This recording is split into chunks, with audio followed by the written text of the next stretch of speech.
بسم اللہ الرحمن الرحیم۔ السلام علیکم۔ فتح خیبر محرم 7 ہجری۔ خیبر مدینہ سے کوئی 200 میل کے فاصلے پر شمالی عرب میں یہودیوں کی بہت اہم بستی تھی۔ یہاں ان کے بہت سے قلعے تھے۔ بنو نذیر مدینے سے جلا وطن ہوئے تو انہوں نے یہی اقامت اختیار کی اور اس جگہ کے یہودیوں کو اسلام اور مسلمانوں کے خلاف بھڑکانا شروع کر دیا۔ بنو نذیر نے جنگ احزاب میں نہ صرف قریش مکہ اور بنو غطفان وغیرہ قبائل کو مدینہ پر حملہ کرنے کے لیے اکسایا بلکہ خود بھی اس میں نمایاں حصہ لیا۔ اس جنگ میں ناکامی کے سبب وہ طاق میں تھے کہ موقع پر مسلمانوں کو نقصان پہنچایا جائے، چنانچہ خیبر اسلام اور مملکت مدینہ کے خلاف سرگرمیوں کا مرکز بن گیا۔ آخرکار انہوں نے 6 ہجری کے آخر میں اپنے ہمسائے اور حلیف غطفان کو مدینہ پر حملہ کرنے پر آمادہ کر لیا اور ان دونوں کی مشترکہ کوششوں سے چھوٹے قبائل بھی مال غنیمت کے لالچ میں ان کے ساتھ شامل ہو گئے۔ آپ صلی اللہ علیہ وآلہ وسلم یہود کی رگ رگ سے واقف تھے، لہٰذا آپ صلی اللہ علیہ وآلہ وسلم کی کڑی نظر تھی اور جاسوسوں کے ذریعے ان کے حالات اور منصوبوں کے متعلق آپ صلی اللہ علیہ وآلہ وسلم کو برابر اطلاعات مل رہی تھیں۔ یہود اور ان کے حلیف قبائل کو اگر پہل کرنے کا موقع مل جاتا تو مدینہ کا دفاع خطرے میں پڑ جاتا۔ آپ صلی اللہ علیہ وآلہ وسلم نے یہود کے منصوبے کو ناکام بنانے کے لیے جوابی منصوبہ بنایا، جس کا مقصد یہ تھا کہ یہود اور ان کے حلیفوں کی افواج کو یکجا ہونے اور مدینہ کی طرف پیش قدمی کرنے کا موقع نہ دیا جائے۔ چنانچہ آپ صلی اللہ علیہ وآلہ وسلم نے بروقت رازدارانہ طریقے سے جوابی کارروائی کی تیاری شروع کی اور محرم 7 ہجری میں خیبر کی طرف پیش قدمی کی۔ مجاہدین کے لشکر کی تعداد 1600 تھی، جن میں سے 200 سوار تھے۔ اس سال میں پہلی مرتبہ 3 علم تیار کیے گئے۔ اپنے جنگی منصوبے کے مطابق آپ صلی اللہ علیہ وآلہ وسلم نے تیزی سے رجی پہنچ کر پڑاؤ ڈالا۔ یہ غطفان اور خیبر کے درمیان فوجی اہمیت کا مقام تھا۔ اس اقدام کا مقصد غطفان سے خیبر جانے والی شاہراہ کو کاٹ دینا تھا تاکہ دونوں قبیلے آپس میں نہ مل سکیں۔ خیبر کی طرف پیش قدمی سے پہلے آپ صلی اللہ علیہ وآلہ وسلم کو ان کے عقب سے حملہ کرنے کے امکان کو ختم کرنا تھا۔ چنانچہ آپ صلی اللہ علیہ وآلہ وسلم نے ان کے متوقع حملے کے پیش نظر اپنے لشکر کی صف بندی دفاعی انداز میں کی۔ بنو غطفان کو یہ اطلاع مل چکی تھی کہ مسلمان خیبر پر حملے کے نتیجے سے کوچ کر چکے ہیں۔ ان پر عقب سے حملہ کرنے کی غرض سے مسلح ہو کر نکلے، لیکن جب انہوں نے رجی کے مقام پر مسلمانوں کو دفاعی مورچہ بند دیکھا تو حیران رہ گئے۔ اب ان کے لیے حملہ کرنے کا کوئی امکان نہیں تھا۔ وہ مجاہدین سے اس قدر خوفزدہ ہوئے کہ حملے کا ارادہ ترک کر دیا اور اپنے گھر کو بچانے کی فکر میں لوٹ گئے۔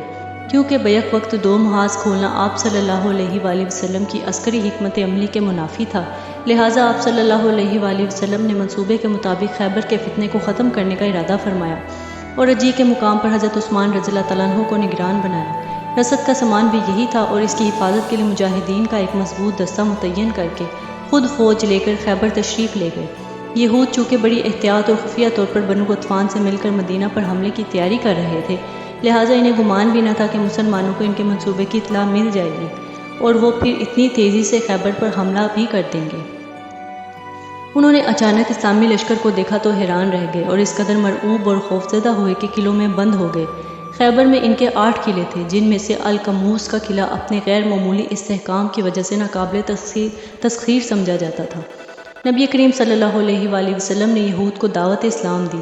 جب وہ صلح پر آمادہ نہ ہوئے تو آپ صلی اللہ علیہ وآلہ وسلم نے حملے کے احکامات صادر فرمائے۔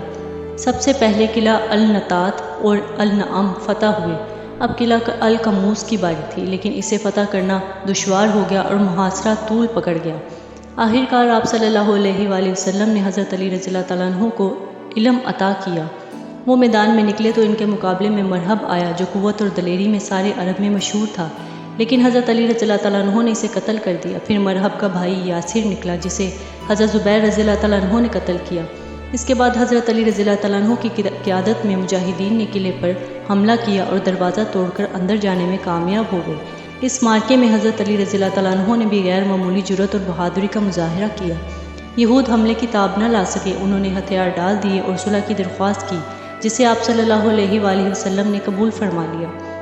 ایک طرف تو تمام قلعے فتح ہو چکے تھے، لیکن دوسری جانب یہ 3 قلعے البیبہ، البصیر اور السلالم کو فتح کرنا باقی تھا۔ ان قلعوں میں یہود نے مال دولت بھی جمع کر رکھا تھا۔ آپ صلی اللہ علیہ وآلہ وسلم نے ان قلعوں کو محاصرے میں لے لیا۔ اس سلسلے میں ان کے لوگوں کو محاصرے میں لیا۔ 14 دن کے بعد یہود نے ہتھیار ڈال دیے اور خیبر کا سارا علاقہ فتح ہو گیا۔